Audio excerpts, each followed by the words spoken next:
Alright, listen. Have you ever seen a protagonist start off with the triple debuff of a cheating husband, crushing debt, and losing her child? Her life isn't just on hard mode. It's permanently locked on nightmare difficulty. But then, get this, a mysterious, drop-dead, gorgeous younger guy, who's secretly a chaebol heir, shows up, asking her to teach him about adult love. Is this salvation, or is she walking into a brand new trap? Our story kicks off with a gut punch. Jesus walks into what should be her home, but it's a crime scene of a different kind. She's reliving the moment that shattered her world, walking in on her husband with another woman. Some images, once seen, can never be unseen. And that memory, it's a poison that's seeped into every corner of her life. She tries to hold it in, but the pain is just too much.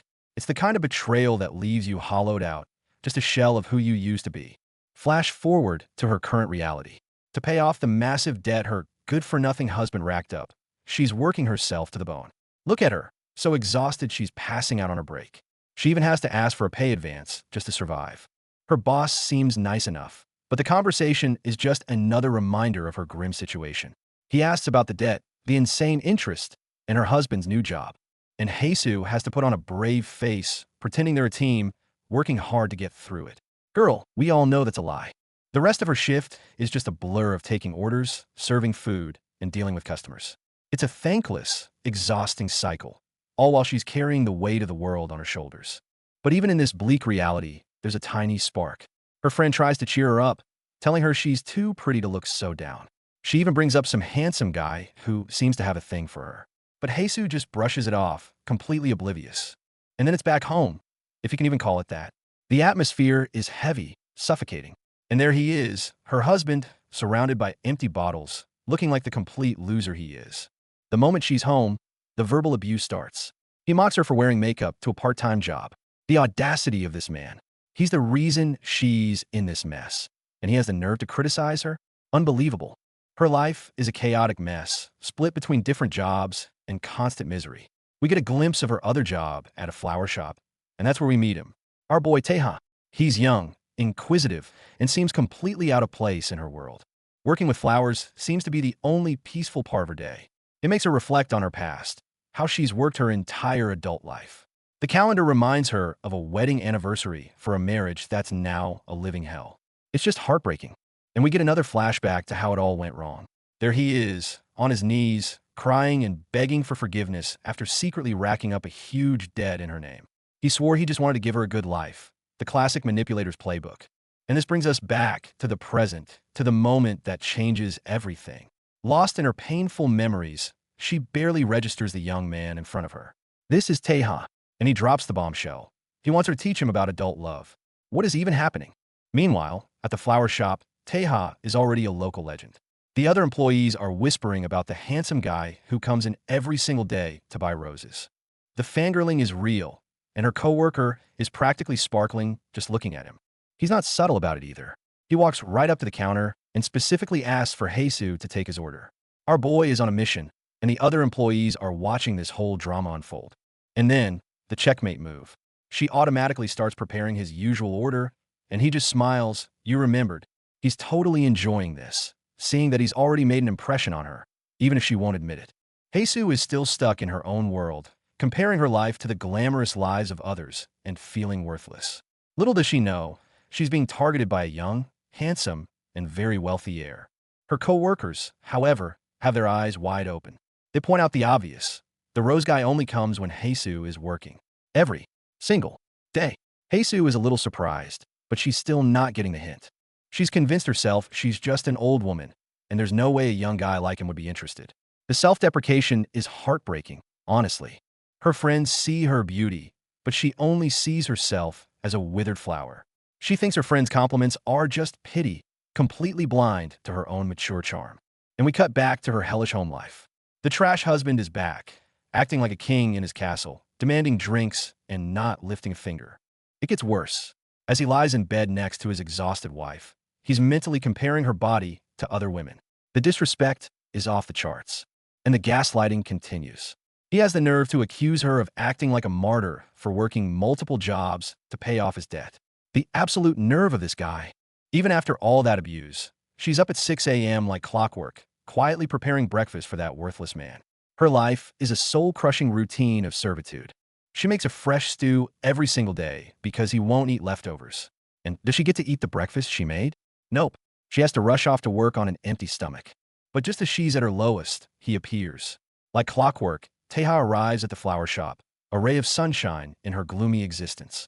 The shop is slammed with orders, so she tells him it might be a while. And our boy Teha, he just patiently takes a seat, happy to wait for her. His dedication is something else. The coworkers are at it again, immediately spotting the rose guy. The gossip train is leaving the station, and Heisu is mortified. Look at the absolute fangirling going on. Her coworkers are praising his parents for passing on such incredible genes. I mean, they're not wrong. But then, an unexpected guest arrives. It's the other woman, the husband's mistress, and she runs right into Taeha in the hallway. Oh, the drama is about to get spicy. Taeha, being the gentleman he is, not only ignores the mistress, but then offers Heisu the drink he bought, calling it a gift too. He claims he only took a sip, but smooth move, my guy. Look at her. She is completely stunned. All this attention from her coworkers, and especially from Taeha, just feels like pity to Heisu. She sees herself as a broken doll, patched together with pain, completely undeserving of kindness. Taeha then cuts right to the chase, asking if she's going to break up with her boyfriend to date him instead.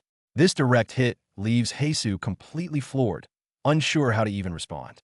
And here's the plot twist. Turns out, to deal with the debt, she and her husband got a legal divorce. But he warns her not to tell anyone since they still live together. This situation is a whole new level of messed up. Meanwhile, back at the husband's new job, the mistress, who is also his co-worker, is fawning all over him. He acts annoyed, but his face tells a different story. Typical. And his colleagues are just as scummy, standing around objectifying their young female co-workers. It's a real gathering of creeps. He talks a big game about quitting smoking, but his loser energy is inescapable. Back at home, he's the same pathetic freeloader, dumping all his stress on Heisu. He gaslights her, saying she can't do anything without him, then immediately complains about how annoying their life is. This emotional abuse is just relentless. And get this, he then has the gall to ask her for money to buy brand-name clothes so he doesn't look like old news. When she refuses, he throws a tantrum. This man is an actual child. To fund this black hole of a husband, Heisu has no choice but to take on even more work, picking up weekend shifts at a motel and a convenience store. Her life is being squeezed dry. And even after all that, she still leaves him the money he demanded for cologne. This level of self-sacrifice is just infuriating and heartbreaking at the same time. Let's switch over to our boy Taeha. He's on the phone with a friend, suggesting they go to a cheap K-barbecue joint, a place his friend knows he absolutely hates. Something is up. His friends are baffled by his weirdly cheerful mood and sudden change in taste. It's so obvious his strange behavior has everything to do with a certain someone. And no surprise here, the barbecue place is exactly where Heisu works another one of her part-time jobs. Our boy Taeha isn't just shooting a shot, he's bringing the whole cavalry. What a power move. The moment Heisu sees Taeha and his entire crew walk into the restaurant, she freezes. The sheer awkwardness of the situation is off the charts. It's her worlds colliding in the worst way. And Taeha's friends are the ultimate wingmen. They immediately start gushing about how he obviously has a massive crush on her, buying flowers every day just to see her. Heisu is just trying to survive this ambush. Their words echo what her flower shop co-worker said, and it's starting to sink in that this might not be a coincidence. But the embarrassment and shame make her want to crawl into a hole. She feels like a fool for indulging in what feels like a young girl's meaningless chatter. The ghost of her failed marriage looms over everything, making her feel unworthy of any attention. Taeha's friend, the one from the phone call, takes things a step further by sitting next to her and even nudging her with his foot. Bro, your wingman game is a little too aggressive. But here's the kicker. His friend says it loud and clear he knows her. And Taeha doesn't deny it. This just deepens the mystery. Who is this guy, really?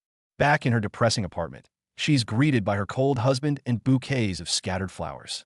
The contrast between Taeha's persistent affection and her grim reality is just brutal.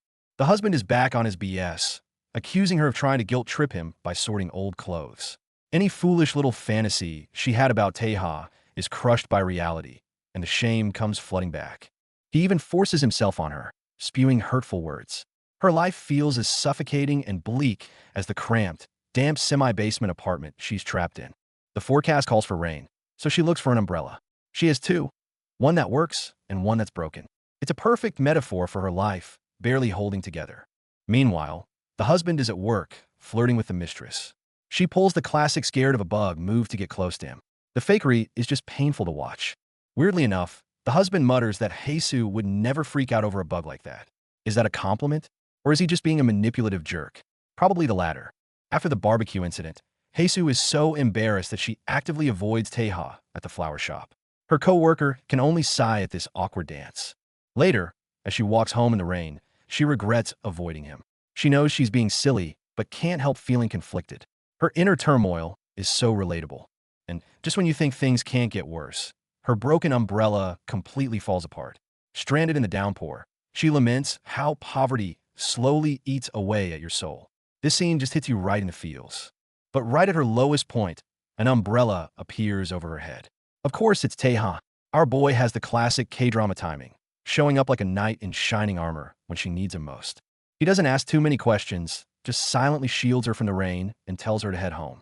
This simple act of kindness speaks volumes. Faced with his kindness again, Heisu hesitates. She doesn't want to keep turning him down when he's just trying to be nice. Finally, she accepts, and they start walking together under the umbrella. The sound of the rain fills the silence between them. It's a quiet, intimate moment. She notices he's walking much slower than usual, matching her pace. And then she sees it. One side of his coat is completely soaked while she's perfectly dry. He's been taking the brunt of the rain to protect her. At this point, she can no longer deny his intentions. Then, Taeha brings it up, seeing her at the barbecue place with her friend. You can practically smell the jealousy wafting off him. Our boy is not happy. Heisu quickly insists it was just a friend, and while Taeha says, "I believe you," his face tells a different story. The push and pull between these two is getting intense. Suddenly, a car speeds past, and Taeha instinctively pulls her into his arms to shield her. Well, if it isn't the classic K-drama near-miss hug. The atmosphere just got a whole lot more charged. He holds her close, whispering about how he's a good size to shield her from the water. This line is doing double duty. He's not just talking about the splash, he's offering to be her shelter. He's so smooth. She finally asks him the big question. Why are you doing all this for me? She just can't understand why a young, popular guy would go to such lengths for a divorced old woman like her. Taeha's answer is direct. Because just being acquaintances isn't working for him. He can't stand her treating him like he's just some kid. This is basically a confession. He doesn't want to be strangers, and he doesn't want to be acquaintances. He's leaving her with very few options, and Heisu is completely flustered. Leaving her with a strangely submissive, "I'll be a good boy," Taeha walks away. Watching him go, Heisu senses a hidden pain and mystery beneath his confident exterior. She was originally on her way to bring an umbrella to her useless husband. But after all this, you have to wonder if he's worth any effort at all, especially when she spots a familiar figure in the distance. She doesn't find her husband. Instead, she sees a couple cuddling under a yellow umbrella, an umbrella she recognizes, and a man she recognizes all too well. It's her husband and his mistress. Turns out the mistress came specifically to pick him up from work, and her husband, after putting on a little show of annoyance, leaves with her. Just like that, Heisu is betrayed and abandoned in the rain all over again. After witnessing that scene, Heisu returns to the flower shop looking like a ghost. Her coworkers are still buzzing about the rose guy, but she's completely checked out. And speak of the devil, the rose guy himself walks in. The coworkers get excited, expecting Heisu to go and take his order like she usually does. But this time, Heisu is just an empty shell. She walks right past him without a single glance, as if he isn't even there. Her heart is so broken, there's no room for anything else. After her complete breakdown last episode, life just keeps piling on for Heisu. Her husband is still coming home late, and that mysterious young man seems to be keeping his distance. But that promise, "I'll be a good boy," feels like the calm before a massive storm. To pay off that crushing debt, Heisu is working multiple jobs. Right now, she's waitressing at a K-barbecue joint, but her mind is elsewhere, staring at her phone, waiting for a reply from her husband, Mincheol, that never comes. The physical exhaustion is nothing compared to this emotional drain. Meanwhile, a company dinner is happening at one of the tables. And look at this sleazeball boss. He's bragging about how happy he is to be divorced from his nagging wife, all while shamelessly hitting on his young female employee. The look on her face says it all. She's absolutely miserable and just wants to get out of there. And of course, his creep radar immediately locks onto Heisu. He starts ordering her around, demanding she pour him a drink and puffing his chest out about being the boss of Myri Tech. The entitlement on this guy. He thinks his money gives him a free pass to be a total jerk. Heisu refuses his disgusting demand, and the guy completely loses it. He starts screaming about how a mere waitress dares to disrespect him and threatens to shut the whole restaurant down. To de-escalate, the restaurant owner actually gets on his knees to apologize. This is just humiliating. Forced into a corner and not wanting to cause trouble for her boss, Heisu has no choice but to kneel and apologize too. Her coworker tries to comfort her later, saying some people are just terrible. But man, life just keeps kicking her when she's down, forcing her to swallow her pride over and over. Thankfully, there are still some decent people in the world. A male coworker notices how drained she is and offers to see her home. He's shocked to learn that she has another job at a convenience store on weekends. Our girl is literally working herself to the bone just to survive. This relentless struggle brings back her most traumatic memories. Debt collectors trashing their home, violence, her husband clinging to her and promising they'd get back together once the debt was paid. These are the scars that fuel her desperate hustle, a nightmare she can't seem to wake up from. Now, let's cut back to that scumbag boss on the street, drunkenly bragging to his buddy about his disgusting methods for handling women. Little do they know, a cold, calculating gaze is fixed on them from the shadows. And yep, it's our boy, Taeha. The next thing you know, Taeha makes his move. He grabs the sleazeball, his eyes burning with fury, and says he's going to teach him a lesson. The boss, who was acting so high and mighty just minutes ago, is now terrified, crying about his precious heir. The tables have turned. The boss tries to pull the "I'm an adult" card, even claiming he used a box back in the day.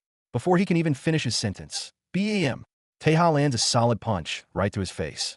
So clean, so satisfying. Taeha slips on a pair of black gloves. In that case, I'll just have to teach you. Pow! Another hit lands. And just like that, we see that the sweet, gentle rose guy from the flower shop has a seriously dark and violent side.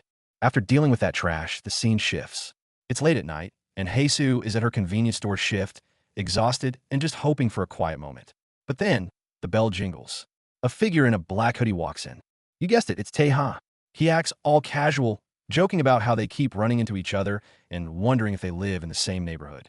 Heisu is internally panicking. She just decided they should be strangers, but fate, or maybe Taeha himself, has other plans. One woman, exhausted from working endless shifts in a lonely convenience store. One young man, fresh from beating up a scumbag, with bruises to prove it. The air between them is thick with tension, awkward, and yet charged with unspoken energy. As Taeha gets closer, Heisu finally notices the cuts and bruises on his face. Her first thought is, what kind of monster would beat up a kid like this? She told him they should be strangers, but her instincts to protect and care are kicking in hard.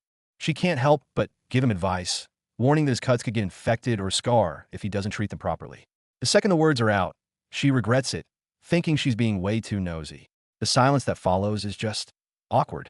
Just as Heisu is about to die of embarrassment, Taeha leans in, breaking the awkward tension. You can tell he's kind of enjoying seeing her get all flustered after she tried to push him away. Taeha decides to just cut through the BS.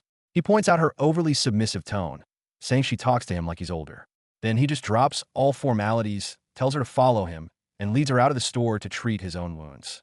He's taking charge, and honestly, it's working. As she's putting a bandage on his face, Heisu can't help but nag him a little, asking if he's some kid who gets into fights. He just calmly says he's an adult. It's a simple exchange, but you can feel the emotional distance between them closing fast. Looking at this bruised young man, Heisu is suddenly reminded of her own childhood, one shaped by violence and poverty. There's something in his deep, bruised eyes that just breaks down all her walls. And right there, she knows it's game over. She's falling for him. So when Taeha brings up his request again, for her to teach him about love, she agrees. He then asks if he should call her Nuna, the respectful term for an older sister, but she shoots that down. Oh yeah, the vibe between them is definitely shifting from student-teacher to something much more complicated. But that sweet, budding connection is quickly shattered by reality. Heisu finds herself at another nightmare, a loud, obnoxious company dinner filled with fake smiles and forced pleasantries. One of her male colleagues is relentlessly pushing her to drink somek bombs. She's completely sick of it and is only enduring this social torture for the sake of her husband, Mincheol. This whole situation makes her flash back to her first dates with Mincheol.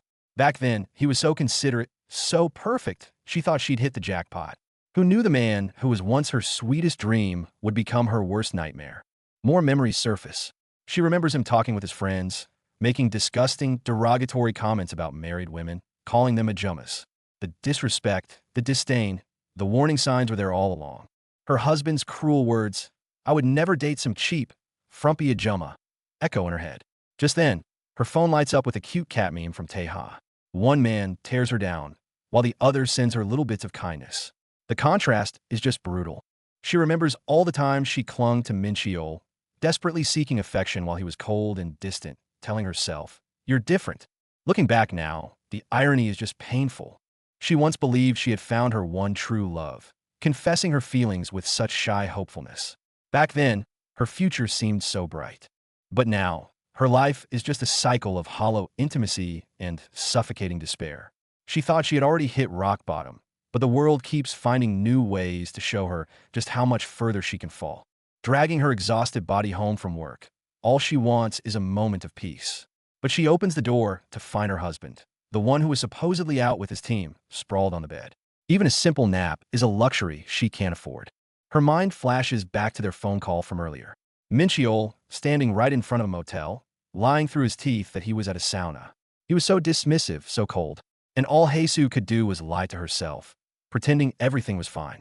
The story then cuts away to a montage of different scenes and characters, hinting that other pieces are moving on the board. A bigger storm is brewing. In a school hallway, Taeha calls out to a nerdy-looking guy named Jihu.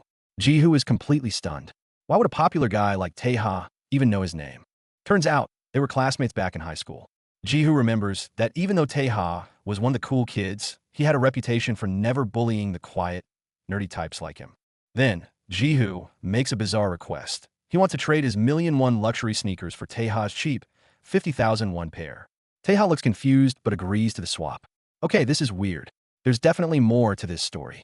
Jihu is left totally bewildered by the encounter. He concludes that while Taeha seems like a genuinely good guy, it's impossible to know what he's thinking. It's like he exists in a different reality. A very accurate description, I'd say. Back with Haesoo and Taeha, she's finding him stranger and stranger. But the more she thinks he's weird, the more she seems drawn to him. And we all know that curiosity is the first step to catching feelings. Meanwhile, another plot thread emerges. We overhear some guys talking about how Taeha stole Ouija from someone. Ooh, sounds like our boy has some dramatic relationship history of his own. Back at the flower shop, Haesoo's co-worker is complaining about her own husband. Amidst all this, Haesoo and Taeha come to a fragile agreement. They'll just be acquaintances for now. But clearly, Taeha isn't satisfied with that label. He shows up at the shop again, using buying flowers as an excuse to get close and systematically break down her defenses. Haesoo is trying to play it cool, but you can tell she's totally flustered. He leans in close, reminding her that they're acquaintances now, and even offers to buy the roses for her. Then he challenges the term itself. Acquaintances? Leaving both Haesoo and her co-worker speechless. This guy knows exactly what he's doing.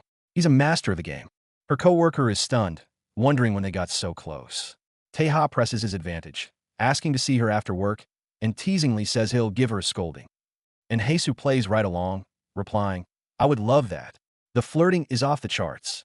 After work, they're walking down the street.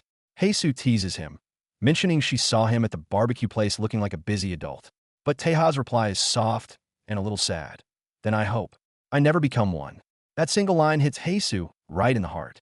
The mood lightens, and Haesoo finds herself noticing his height, acting a bit like a shy girl on a first date. It's a feeling of lightheartedness she hasn't experienced in a very, very long time. Taeha tests the waters, asking, "Am I allowed to be jealous?" referring to her husband. She dismisses it, but he thinks to himself, "Haesoo, you're too cute and naive." He sees right through her tough exterior to the vulnerable woman underneath. Looking at the roses in his hand, Haesoo's practical mind takes over. She thinks about how the money could have been better spent on practical things like shoes. Her life of poverty and debt has worn away any room for simple romance. But even so, she can't deny it. His presence in her life has blossomed like a splash of color on her monochrome world, sending ripples across the stagnant waters of her heart. He gives her the flowers, and the moment is sweet and complicated. But the title of the story, Tears on a Withered Flower, serves as a stark reminder that this path won't be an easy one. The good mood doesn't last long. Back at her office, Haesoo overhears those two scumbag colleagues again. The one who forced her to drink is bragging about how easy older women like her are to manipulate. It's enough to make you sick. Thankfully, the other colleague has had enough and calls him out, telling him to stop monologuing his evil plans out loud. Seeing the jerk get flustered is a small but sweet victory. These disgusting encounters inevitably make Haesu think of her own husband, Min. She used to believe he was one of a kind, but now she's starting to realize he's no different from all the other men who look down on women. Despite her growing disillusionment, she continues to play the part of the dutiful wife, leaving him a note about the short ribs she made, his favorite. She's desperately trying to hold together the empty shell of their marriage. And just as she's feeling the chill of her husband's neglect, a warm text from Taeha arrives. On one side, you have her cheating husband standing in front of a motel with his mistress. On the other, you have a sweet young man sending cat memes to cheer her on. The contrast couldn't be more stark. Her scumbag husband tries to get a room, only to find the motel is fully booked. He's furious and frustrated, completely unaware that this is all part of Taeha's plan. Taeha gets a text from his subordinate. "I sent him away, sir." That's right, our boy booked every single room just to ruin the cheater's night. The level of planning, the pettiness, this is peak protective ML behavior. And because the motel, which is another one of her jobs, is full, Haesu gets to go home early. She walks home enjoying the unexpected peace, completely oblivious to the fact that someone is orchestrating these small moments of relief for her from the shadows. Taeha's caring texts continue to trickle into Haesu's desolate life. Reminders to dress warmly, please not to work too hard. These simple messages are like a warm spring rain on her withered heart. Meanwhile, Taeha is out with a friend, getting slightly annoyed that Haesu left him on read. His friend is shocked to see this side of him. Look at him, our cool and mysterious ML getting all anxious and insecure over text. The fangirling is real. The reason Haesu didn't reply? Her cheating husband is home. He wraps his arms around her from behind, whispering sweet nothings as if his affair doesn't exist. This fake intimacy is absolutely suffocating to watch. Min inner monologue reveals his true, ugly colors. He sees her cooking in their run-down semi-basement apartment and feels not love, but pity. He's only being nice because he feels guilty for taking her money. He is pure, unadulterated trash. He then uses physical intimacy to mask his guilt, all while thinking about what a boring wife she is. The second he's done, he makes an excuse about work and bolts. He is completely draining the life out of her. A flashback shows us a glimpse of Taeha's past relationship with another girl. He seems to enjoy teasing her and watching her get flustered, which might explain some of his current behavior with Haesu. Back in the present, Taeha takes Haesu shopping. She sees the price tag on a designer bag, and her eyes nearly pop out of her head. The sheer cost is completely outside her reality. This triggers another bad memory. Min once took her shopping too, but when she admired a bag, he pointed out how expensive it was with a mocking tone, subtly shaming her for not knowing the value of luxury brands. It was a power play, plain and simple. Meanwhile, Taeha's revenge plot is simmering in the background. We see shots of someone looking through documents, lighting a match. This dark undercurrent reminds us that there's more to him than meets the eye, adding a thick layer of suspense to the story. Despite her internal conflict, Haesu decides to meet Taeha after a shift. She just can't stop worrying about him and his scraped-up face. Her heart is opening up to him, whether she's ready for it or not. They meet in a dimly lit alley. Haesu is surprised to see Taeha dressed up so formally. The nighttime setting casts a mysterious and intimate mood over their meeting. He warns her that alleys can be dangerous at night. She says she's not scared, but he replies, "But I am." Then he playfully offers to walk behind her to protect her. He's switching between being protective and being a total flirt. Finally, he tells her to just walk beside him and casually places a hand on her back. With that simple, intimate touch, the atmosphere between them becomes electric. Their relationship is moving forward into uncharted territory. Picking up right where we left off, the tension is sky high. Our boy Taeha gets even closer, pointing out a mosquito bite on her neck. A mosquito? In winter? Yeah, right. He's just looking for an excuse to get close. And look at that. He's leaning in for the kill. But he pulls back. Haesu is totally flustered, almost on the verge of tears. He plays it so cool, saying it was probably just a bug and offers a band-aid. So gentle, right? But check her inner monologue. It's a good thing he's so young and naive. "Oh, honey, you have no idea who you're dealing with." And he's so careful with her, gently putting on the band-aid. Then he brings up how she left him on read, but not in an accusatory way. It's that soft, "I was worried about you" vibe. This guy knows exactly which buttons to push. We then see why he was worried. He's been sending her these sweet, concerned texts, telling her not to overwork herself. Meanwhile, our girl Haesu is just drowning in misery at her part-time job, feeling utterly alone. The contrast is heartbreaking. Back in the present, he tries to play it off, acting all awkward and saying he's new to this whole texting thing. Right? As if. The flashbacks tell a different story. Him being smooth as hell, holding the umbrella, gently touching her face. This naive act is just that, an act. But then he gets serious. He tells her to stop apologizing, to stop trying to please everyone else. Find a path that you want to walk. Damn, he's not just flirting. He's speaking directly to her soul, offering the validation she's never gotten from her scumbag husband. His words clearly hit home. The next thing we know, Hae-soo is in a flower shop, buying a single rose for herself. It's a small act, but it feels monumental. It's the first step towards choosing her own happiness. Back at her place, she puts the rose in a vase, and you can see how it instantly brightens up the dreary room. She even takes a picture of it. Just one flower, a symbol of hope. Little does she know, the peace is about to be shattered. And of course, just as she's having a moment of peace, the scumbag husband walks in. He immediately notices the rose and gets suspicious, asking where it came from. Dude, can you just let her have one nice thing? But then his mood shifts. Seeing her with the delicate and beautiful rose suddenly turns him on. He moves in to kiss her, but his inner thoughts are disgusting. He's thinking about how he'd rather be with someone cuter and more experienced. This guy is pure trash. Hae-soo tries to push him away, clearly uncomfortable, but he ignores her, saying it's not like anything is going to happen. The violation is palpable. She glances at the picture of the rose, a reminder of the happiness she tried to claim, now being tainted by this man. And now, we get a glimpse into the mastermind's head. Our boy Tae-ha reveals that nothing is a coincidence. Every single encounter, every chance meeting has been meticulously planned by him. He's weaving a web, and Hae-soo is right in the center. He literally says it out loud to his subordinates. Personally, I don't believe in coincidences. The chilling undertone here is insane.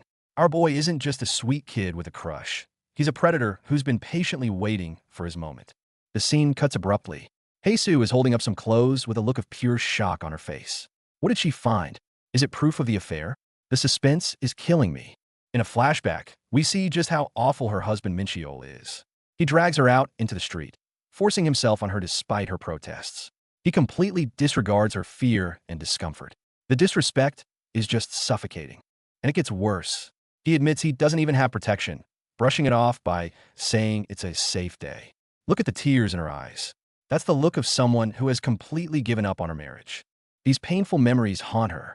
The selfishness and cruelty of her husband have left deep, emotional scars that keep her up at night. Back in the present, her life is just as chaotic. She's so distracted at work that she shatters a glass, her hands shaking. The stress from her marriage is clearly taking a toll on every aspect of her life. Thank God for good friends. Her friend calls and gives her the tough love she needs, telling her to stop crying over that loser and get the divorce papers ready. Yes, you tell her. Run, girl, run. Hae-soo tries to drown her sorrows in work, but the memories of what she hoped her marriage would be are too painful. And just as she's lost in thought, a sharp screech of tires breaks the silence. And who could it be?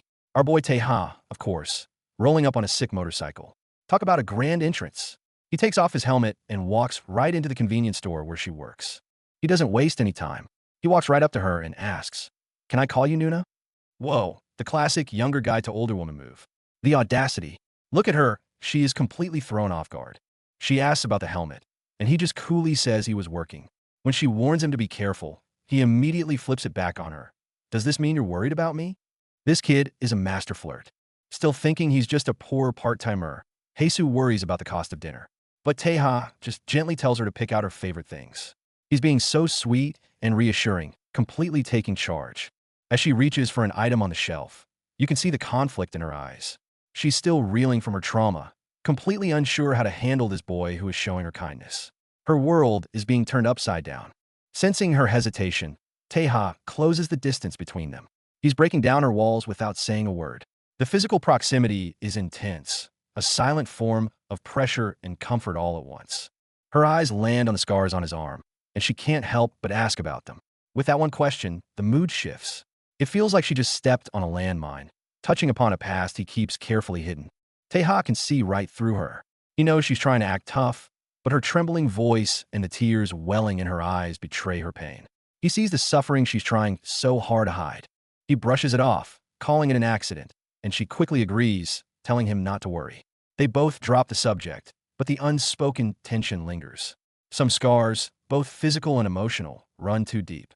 She knows he's lying about the scars, but decides to let it go for now. Being with him is a welcome distraction from her gloomy reality. And look at him, telling her to smile. In his own strange way, he's trying to heal her. This strange boy, Taeha, triggers a memory. We flash back to when her husband, Min Cheol, fed her the same sweet lines, claiming he wanted to marry her the moment they met.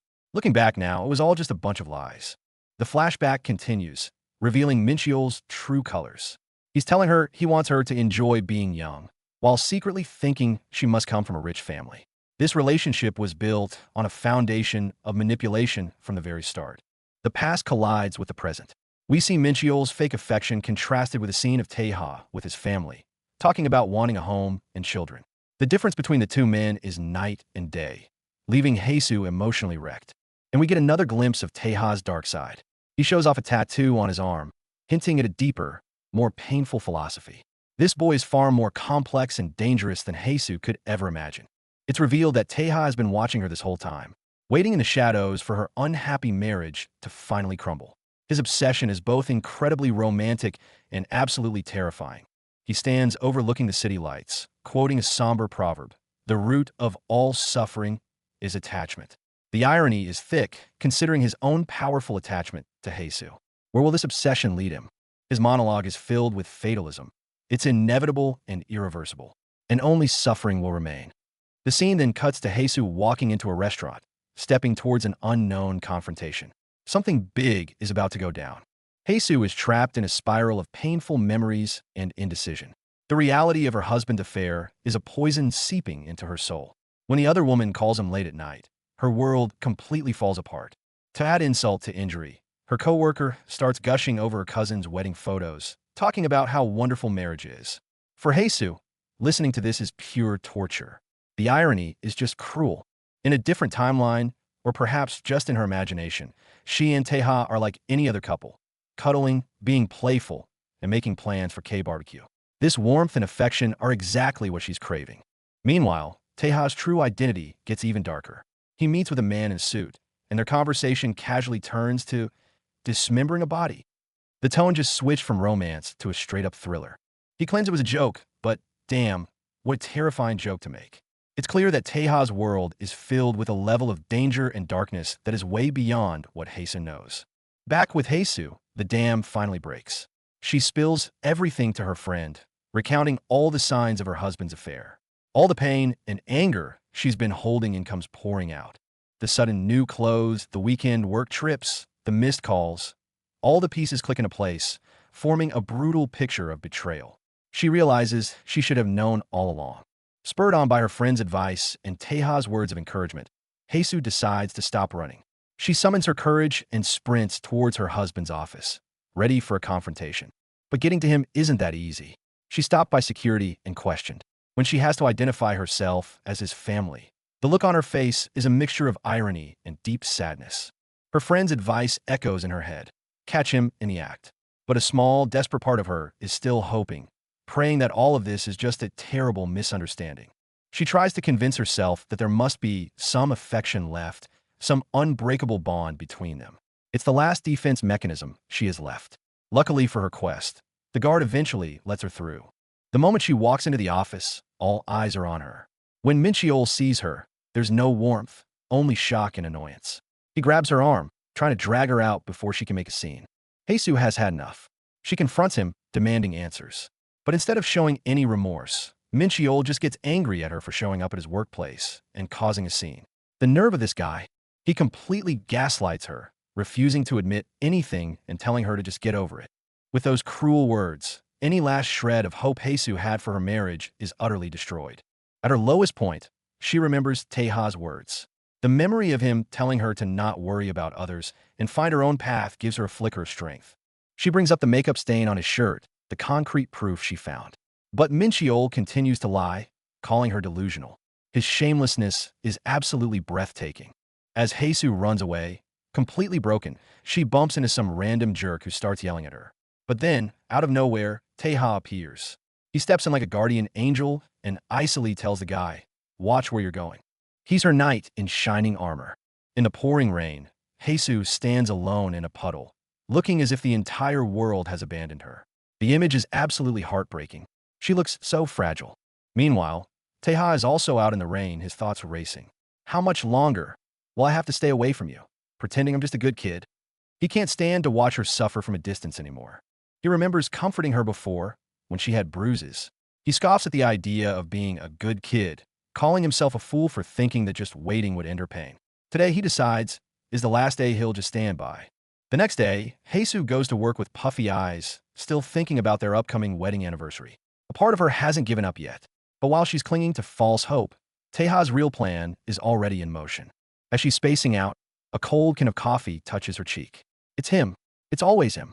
Teja shows up right when she needs him most, playfully asking, slacking off? And just like that, our boy is back at it again, teasing her about slacking off. But Jesus is not in the mood, firing back that the store isn't even open yet. Look at him, playing it cool. Say he was worried she'd scold him for showing up unannounced. She looks annoyed, but we can tell she was actually getting worried. But then, the playful vibe vanishes. Teja switches gears and goes straight for the jugular. He starts listing things off, texting other men, getting picked up in fancy cars, sharing an umbrella. He's basically calling her out, and his final question hits her like a truck. Are you sure you know who your husband is? He doesn't stop there, pointing out the hypocrisy of her pushing him away while her husband runs around with another woman. He's really laying it on thick. But BM, Jesus shuts him down, coldly telling him she won't be picking him up this week. Look at the shock on our boy's face. That was clearly not part of the plan. This whole confrontation sends her spiraling down memory lane. She's remembering a time when her husband, Minchiol, was the vulnerable one, telling her he had nothing, no money, no degree, no parents. And she, full of love, accepted him completely. She told him she didn't care about any of that, embracing him, flaws and all. The memory is so sweet, but it just makes the present reality that much more bitter. That passion is long gone, replaced by betrayal and heartache. And back in the present, the contrast is soul-crushing. Her husband is cold and distant, making excuses to leave early. Meanwhile, poor Jesus has already taken a night off for their anniversary dinner. She's left with nothing but her work at the flower shop to distract her. Meanwhile, someone else is making moves. Our boy is on the phone, and he sounds deadly serious. He needs a new outfit, ASAP. That line, doing for the past 10 years, is chilling. This isn't some new crush. This has been a long time coming. The real game is about to begin. And while Teja is plotting, let's check in on the scumbag husband, shall we? Of course, he's shacked up with his side piece in some dingy apartment, whispering sweet nothings and trying to get her into bed. Get a load of this guy's inner monologue. He notices the girl is shivering, and his brilliant conclusion is that it's cold. So maybe you should just scoot a bit closer. The delusion is real with this one. And it gets worse. He's actually trying to justify his cheating, blaming Jesus for being distant and creating this narrative in his head where he's some tragic figure getting revenge by ruining himself. The audacity. Bro, you're just a cheater. Stop trying to make it poetic. The calendar is marked, the 14th. Their anniversary. He thinks about his suffocating love as he gets dressed, pulling on his hoodie like a costume. He's heading out, and you just know things are about to go down. And right on cue, just as Jesus hits rock bottom, our boy appears like a knight in shining, well, a hoodie. He sees the state she's in, and his first instinct is to hold her, to comfort her. He's becoming the anchor she desperately needs. He's so gentle with her, checking her injuries and telling her to go home and rest. But then it clicks for her. If his own family situation is as bad as he claims, then he doesn't really have a home to go to either. The empathy is kicking in. As they walk together, the mood shifts. It's soft, almost hopeful. She finally admits that seeing him makes her happy and tells him he doesn't need to keep his distance. That's basically a green light, my friends. And our boy doesn't miss a beat, immediately promising, I'll come see you every day then. Look at that smile. Her inner monologue says it all. She just can't resist him. That innocent charm is her weakness. Little do they know, they're walking right back toward the storm. He walks her right to her building, being all sweet and telling her to rest up. But then, she freezes. They both see it. A light is on in her apartment. A light that absolutely should not be on. Teja's face says it all. He knows exactly what this means. The sight of that light triggers a horrible, vivid memory. She remembers the moment she first caught him, screaming at him, calling him the animal he is. The trauma comes flooding back in an instant. All the sweet memories, the I love yous, they feel like a lie now. Trust, once shattered, bleeds through and taints everything, poisoning every good memory they ever had. Years of love, all ending with the deafening sound of it dying. Back in the present, she makes a break for it, ready to face the horror again. But this time, Teja is there. He grabs her, refusing to let her walk into that train wreck. She's completely lost it, fighting against him, screaming for him to let her go. She's on the edge, pushed to her absolute limit by the betrayal. He manages to get through to her, reminding her about work in the morning. She finally deflates. She can't go into her own home. Defeated, she asks him to just take her away from there. And now we see the full, unfiltered flashback of that night. The moment she opened the door and her world fell apart. Her husband, shirtless, with another woman in their bed. His pathetic excuse? She's a relative? Are you kidding me? The mistress then has the audacity to confront Heisu. These two scumbags deserve each other. The scene devolved into utter chaos. A shattered glass, a single red rose on the floor, a perfect metaphor for their marriage. But the real kicker comes later.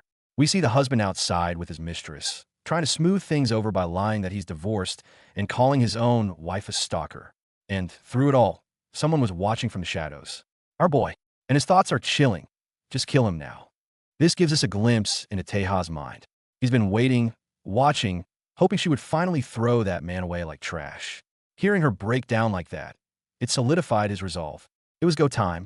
The aftermath of that night is brutal. She's completely broken, ending up in the hospital.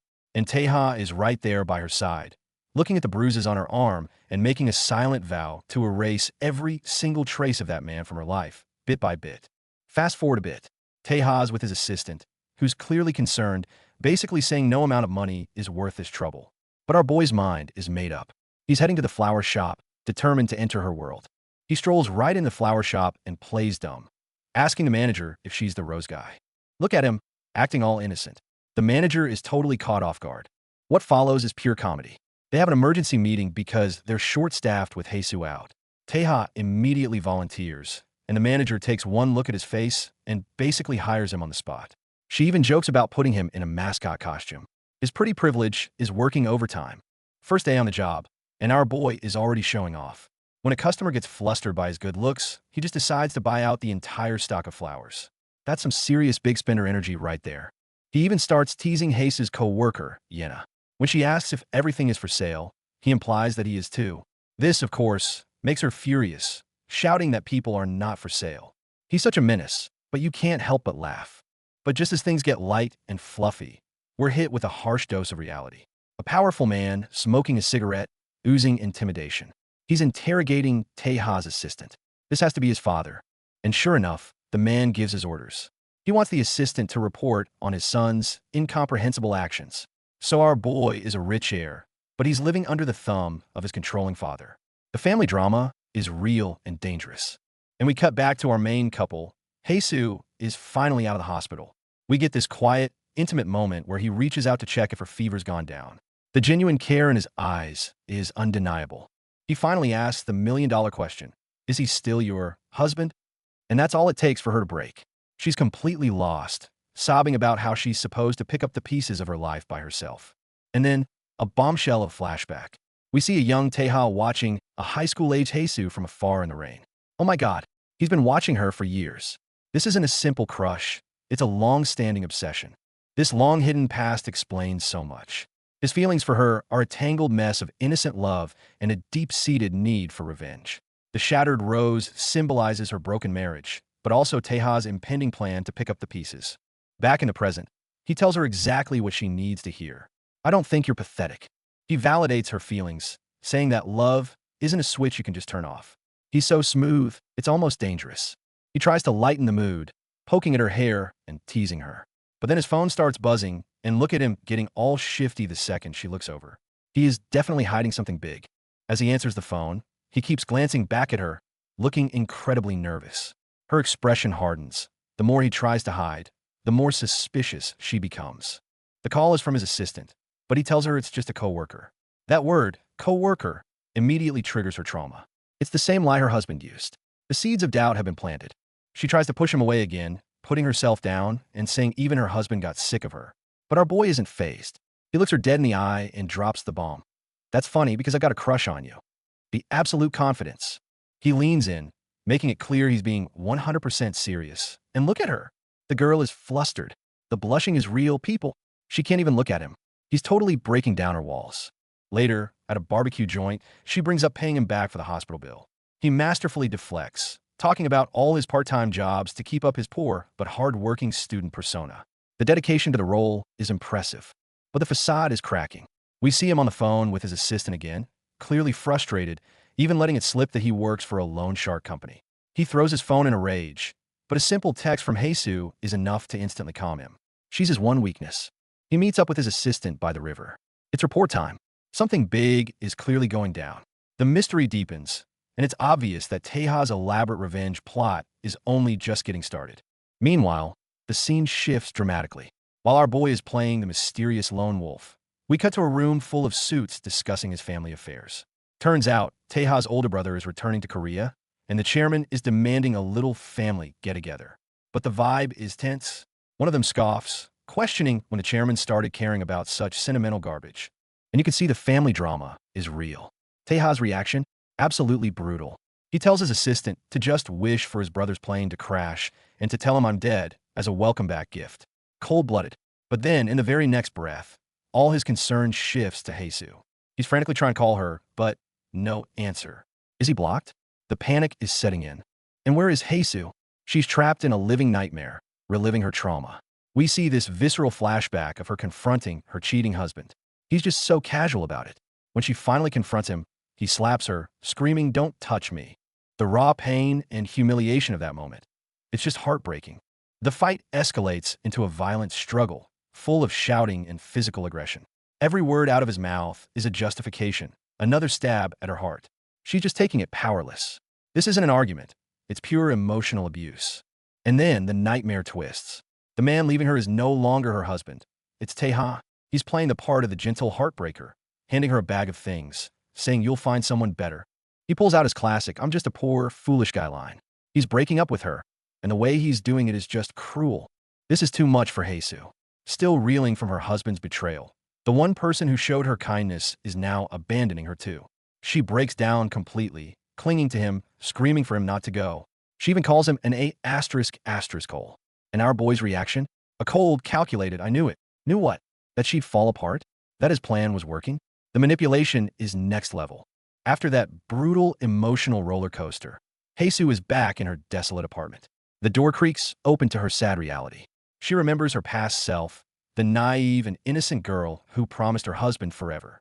Looking at that memory now, it just feels like a cruel joke. Curled up in a corner, surrounded by trash bags, she feels just like one of them, discarded.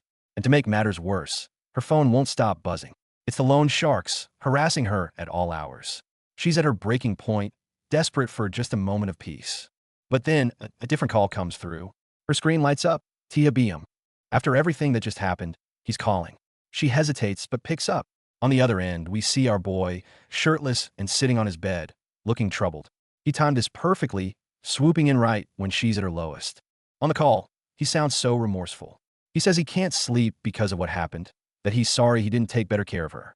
Haesu can only manage a bitter smile, admitting that thinking about the past feels like drowning.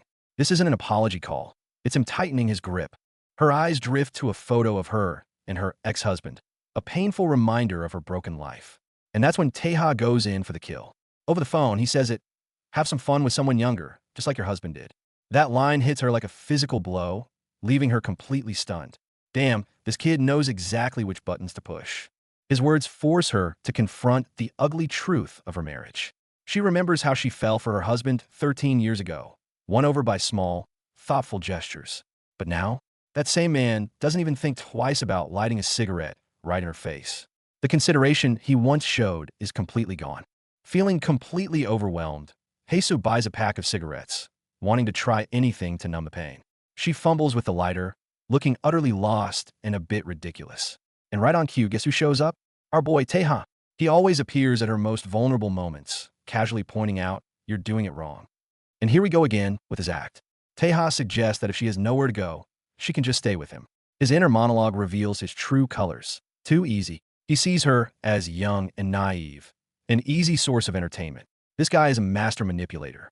We get a quick flash of her scumbag husband, who seems convinced that no matter how much he hurts Haesu, she'll never leave him. This toxic dynamic is the root of her suffering, and now it looks like Taeha is exploiting that very same weakness to pull her into his own web. Back in the present, outside the convenience store, Taeha explains how he found her, simply because she mentioned she was going there. He smoothly takes the lighter, ignites it for her, and offers it back. Every move is calm, collected, and designed to break down her defenses. Heisu admits she doesn't actually smoke and was worried he might judge her for it. And what does our boy do? He lays it on thick. He calls her adorable for fumbling with the cigarette and then drops the ultimate line. I don't think I could dislike anything about you, Heisu. The riz is off the charts. He doesn't even hesitate, straight up telling her, I've got a crush on you. And just like that, Heisu's world is spinning. She feels like a 17-year-old girl again, falling for the mysterious bad boy. It's official, she's completely hooked. Just as the mood gets intense, Heisu's phone buzzes. The caller ID says Huiji-do. The moment Taeha sees the name, his demeanor shifts. Heisu, completely oblivious, asks if his fingers slipped again, not realizing she's just stepped on a landmine. This time, he admits it. I did that on purpose. He doesn't want any interruptions while he's with his crush. The possessiveness, the raw declaration, it sends Heisu into a panic. Her only defense is to awkwardly pretend to take a selfie to break the tension. He keeps pushing, gently caressing her face, asking if she has a crush on him too. Heisu, tormented, brings up the fact that she's married, that she wanted kids. But Taeha deflects, mentioning his reputation as a player and asking for her opinion. He's cornering her, enjoying the game. If that's your type, he whispers, I'll play around as much as you want. It's both an invitation and a warning. For Heisu, is this a lifeline or the entrance to another kind of hell?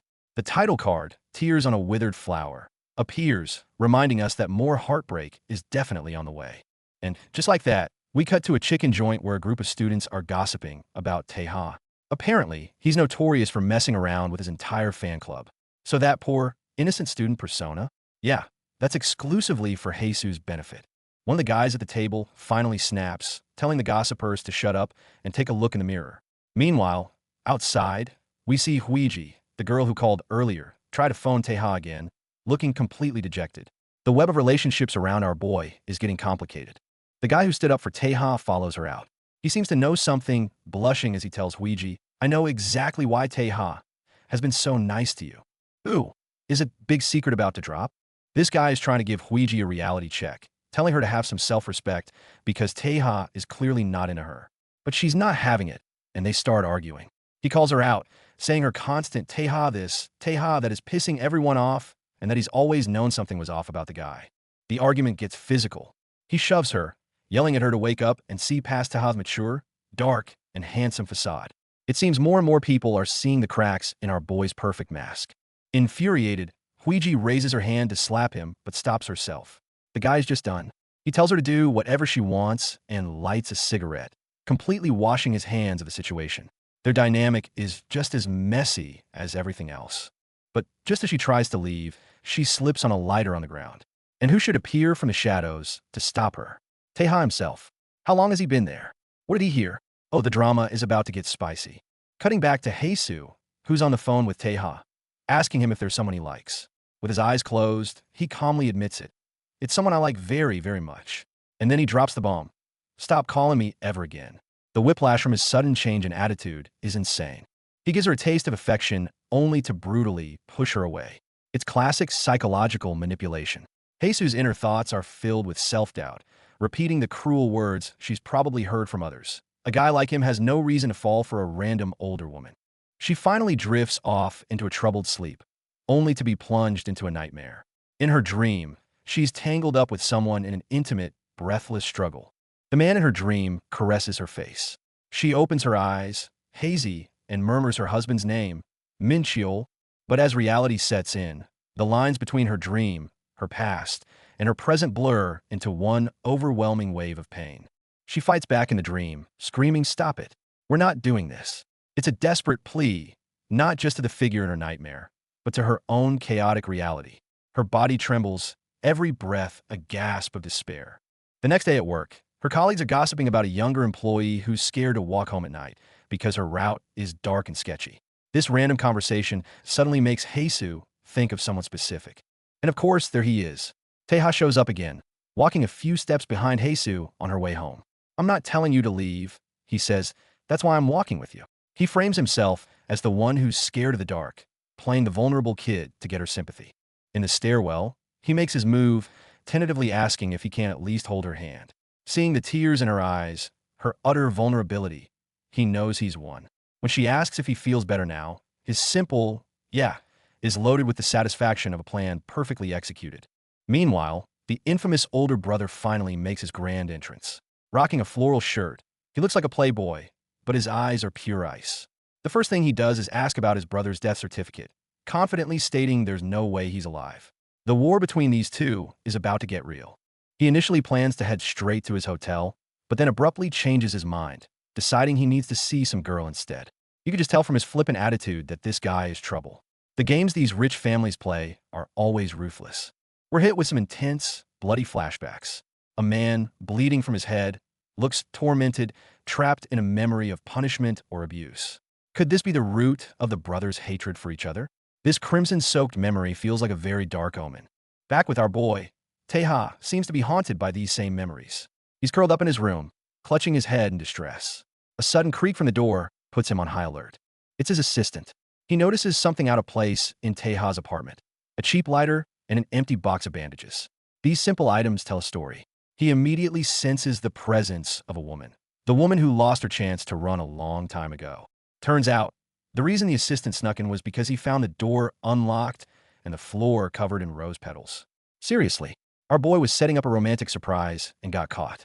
After the initial shock, the assistant gets down to business, confirming that Taeha's brother has indeed arrived in Korea.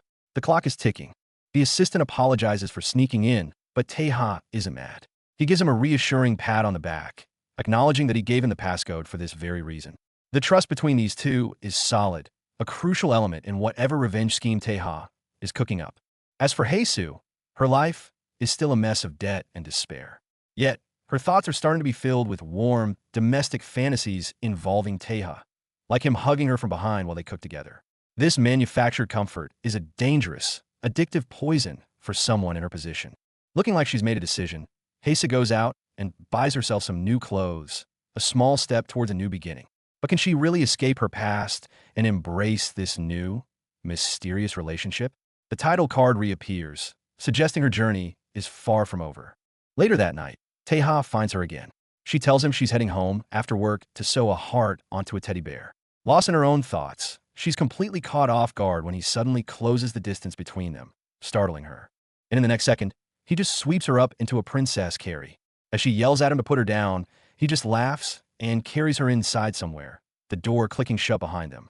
Meanwhile, her scumbag husband, who apparently had a date scheduled, gets dismissed for the day. All the players are moving on the board tonight. The last shot is of Taeha's assistant, standing guard in that hallway still littered with rose petals. His expression is serious. He's the loyal sentinel, protecting his master's secrets and plans. Whatever show Taeha has planned, it's about to begin. Picking up where we left off, Taeha just swept Haesoo off her feet and carried her into a mysterious place. So, where did he take her? Not some fancy restaurant, but to the very top of the city, a skyscraper rooftop. He knows the weight of exhaustion has kept her gaze fixed on the ground, never allowing her a glimpse of the shining city behind her. And now, he gives her an outlet, a safe space. You can yell as loud as you want, he tells her. Nobody will hear you up here. And boy, does she take him up on that offer. She finally lets it all out, screaming all the things she's wanted to say to her scumbag husband. Asshole, you can go date that other girl. See if I care. The catharsis is real, and it is loud. After she's all screamed out, our boy is right there to comfort her, patting her on the back. She thanks him, feeling a little bit lighter. But look at his face. That's not just sympathy. There's something else going on in that calculating mind of his. But the night isn't over yet.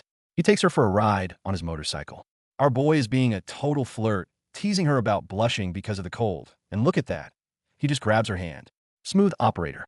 Little does she know what kind of world she's stepping into. We get a flash of Taeha looking dapper in a suit, juxtaposed with a bloody, violent scene. A stark reminder that the rich and powerful aren't so perfect after all. And caught right in the middle of this family drama is his assistant. Turns out, Taeha's own father, Chairman Byum, has ordered him to keep an eye on his son. Talk about a tough gig. Who is he supposed to be working for? Back at her place, Haesoo finally gets to that teddy bear. She sits down to sew the little heart on, just like she planned. After that emotional roller coaster of a night, this quiet, solitary moment feels incredibly heavy. And speaking of scumbags, guess who's back? Her husband, Min Cheol.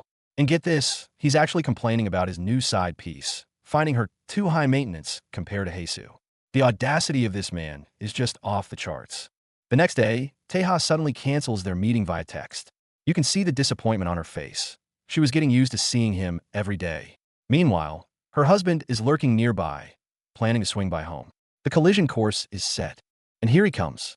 Mincheol makes his way up the stairs to their old apartment, looking all serious. He has no idea what, or who, he's about to find. He enters the apartment, noting how run down it is, but then he spots them.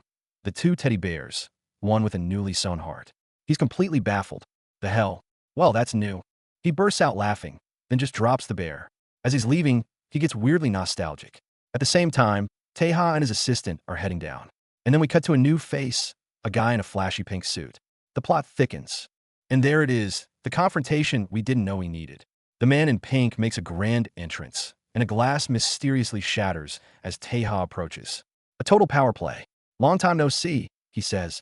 The tension is palpable. The verbal sparring begins immediately. Pink suit guy is running his mouth, making condescending remarks about Taeha's height, and even threatens to break his legs. The animosity is real. He keeps pushing, clearly trying to get a rise out of our boy. Sounds like you're itching for a good beating. Whatever history these two have, it is dark. And Taeha finally snaps back, hitting him where it hurts. One day, I'm going to end you, just like your mom. Oof, that's a low blow. But before a real fight can break out, their father, Chairman Byum, arrives. The party's over. Meanwhile, the assistant is reporting back to the chairman, assuring him that everything is fine with Taeha. But flashbacks of our boy getting intimate with Hae-soo tell a very different story. Let's jump back to the apartment, where the other drama is unfolding. Scumbag Mincheol is back, and he confronts Hae-soo, having the nerve to act like he owns the place and asking what the big deal is. She's having none of it. Hae-soo absolutely lays into him, catching him completely off guard. He really thinks she's just going to take this? Not anymore. The gloves are off. Cutting back to Taeha's world, his assistant is on the phone, and the conversation sounds seriously dangerous. We're hearing words like dismember. This is getting heavy. Look at the poor assistant, completely drained from being stuck between Taeha and his father. The higher you climb, the harder it'll be when you fall. That's some heavy foreshadowing right there. Meanwhile, Taeha's brother, Mr. Pink Suit, is still fuming over their earlier confrontation. He's so worked up he can't even eat his steak, glaring at Taeha and wondering what that was all about. He asks his subordinate about his younger brother, and the guy notes that Taeha is a perfect copy of the chairman. You can see the jealousy just radiating off this guy. He can't stand it. He's convinced Taeha is just there to steal his inheritance, calling him a bastard who's trying to take everything. This succession war has been brewing for a long, long time. Away from all that family drama, our boy finds Hae-soo again. She looks exhausted and vulnerable, and their meeting is tinged with a quiet, somber mood. She opens up to him, admitting something incredibly sad. I don't have many people to talk to. Her loneliness is just heartbreaking. Then she makes a heartbreaking request. Just for today, can you be my friend? She just needs someone, anyone. Our boy's heart probably melted right there as he takes her hand. Their connection deepens. Their friend date continues at a bar. As they drink, the conversation turns, and soju seems to be the key to unlocking the past. Something Taeha says triggers a memory for Hae-soo. And just like that, we're in a flashback. Once upon a time, many years ago. This is it, folks. We're about to see how it all began. It was a sunny afternoon. He had a piece of bread in his mouth and casually called out to her. This was the start of their story. And here's young Mincheol, a total player even back in high school. He strikes up a conversation, and she's shocked that he already knows her name. He's smooth, I'll give him that. He offers her some of his bread, joking that he didn't poison it. This charming, bad boy energy was probably irresistible to young Hae-soo. The flashback continues, showing us more of their school days. He seems to be helping an older woman in the rain, showing a softer side. He's the classic bad boy with a hidden heart of gold. He's already bragging to his friends about his future wife, even though he hasn't officially won her over yet. The confidence on this guy is unreal. And of course, he's talking about Hae-soo. While he couldn't care less about other girls, he's all smiles when he's with Hae-soo. The two of them sitting together, watching the sunset. It's a picture of young, innocent love. He even helps her study, showing off his own perfect test scores. He's not just a pretty face, he's got the brains too. The classic smart bad boy and the quiet good girl trope. A classic for a reason. But behind his confident facade, there's a darker story. We see hints of domestic abuse in his past. The teacher's gossip reveals the tragic backstory of his parents, painting a sad picture of his home life. He never lets that darkness show around Hae-soo, though. Instead, he puts on a show, yelling wifey up to her window for everyone to hear. The public declaration makes her blush like crazy, and you can see she's totally falling for him. Their relationship quickly progresses. He's no longer just some popular guy at school. He's Mincheol to her now, and they're becoming a fixture in each other's lives.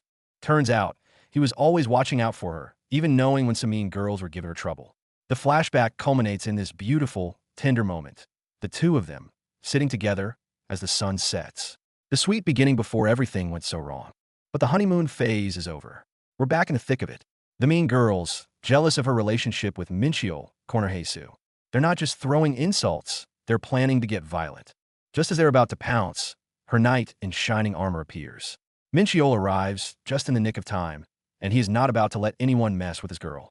He steps in front of Heisu, confronting the bullies head-on.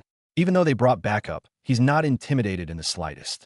The protective boyfriend mode is fully activated.